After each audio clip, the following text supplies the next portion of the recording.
pour réaliser ce genre d'effet de fluide dans ce mode, c'est assez simple, vous allez voir, c'est vraiment la somme de quelques petites astuces. Je vais commencer avec une nouvelle composition, du coup j'ai une timeline et j'ai une composition avec de l'alpha. Dans cette compo, je vais déjà créer une caméra, si jamais j'en avais pas déjà une, j'en crée. Puis, je vais venir ajouter un nouveau système de particules, donc dans les 3D layers, Particles. Je vais mettre sur un fond noir, histoire de voir un petit peu mieux ce qui se passe.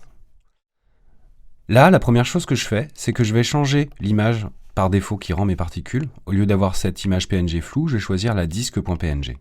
Puis, dans mon système de particules, je vais dire que ce qui génère mes particules, ce n'est pas un point, mais une sphère. Cette sphère-là, elle a une position par son centre et un radius.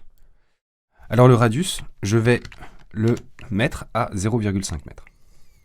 Puis je vais vouloir animer le centre d'émission, donc c'est-à-dire le centre de la sphère. Et ça, je vais le drag and dropper dans ma timeline.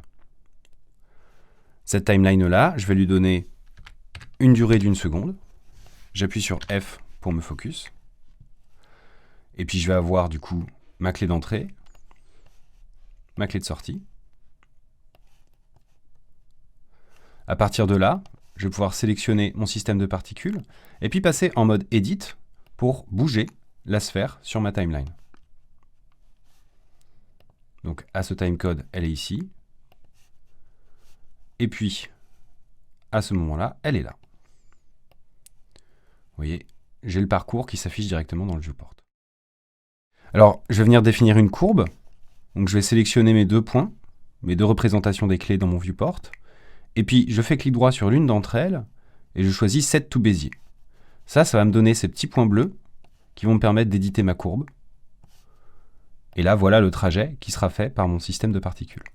Je vais resélectionner mon système de particules, puis dans les paramètres d'émission, je vais dire que je vais mettre 500 particules d'une durée de 1 seconde. Donc le temps de vie de chacune des particules, c'est 1 seconde.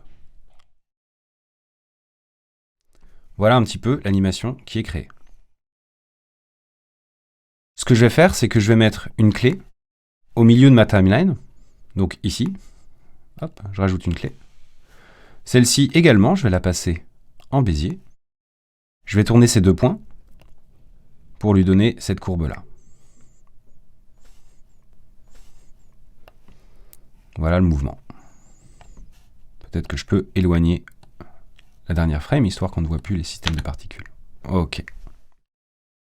Ici, j'ai déjà un modifieur de créer, le Points Attribute. Ce Points Attribute, quand je le sélectionne, je vois que j'ai le bouton Edit, qui me permet en fait d'éditer certains attributs des points sur leur durée de vie. C'est-à-dire qu'à 0%, c'est leur naissance, à 100%, c'est leur mort. Ce que je vais vouloir faire, c'est simplement dire que lorsqu'elles se rapprochent de leur mort, leur taille sera à 0, et par contre, à leur naissance, elles vont toutes avoir une taille à 2. Voilà, elles seront 2 fois plus grosses. Je retourne dans ma timeline, Edit, voilà ce que j'ai. OK. Là, je vais sélectionner ma timeline, et je vais la passer en mode looping, histoire de voir continuellement le mouvement créé. Ici, mon système de particules est peut-être un petit peu gros, donc je vais retourner dans mon système de particules, et dans le générateur, je vais mettre un radius à 0,1 m. Ce système de particules-là, je vais le précomposer. Je le sélectionne, puis je fais CTRL-C pour précomposer mon système de particules.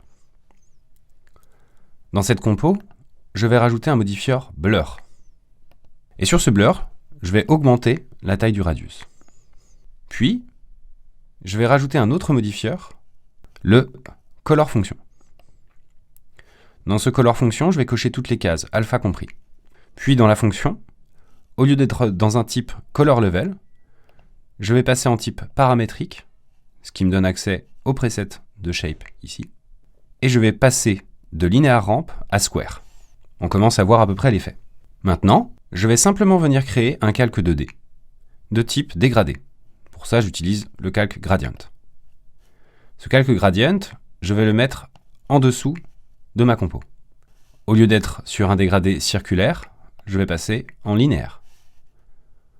Et puis je vais venir le tourner en diagonale. Enfin, les couleurs, vont être changés. Ici, je vais définir un rouge à peu près comme ça.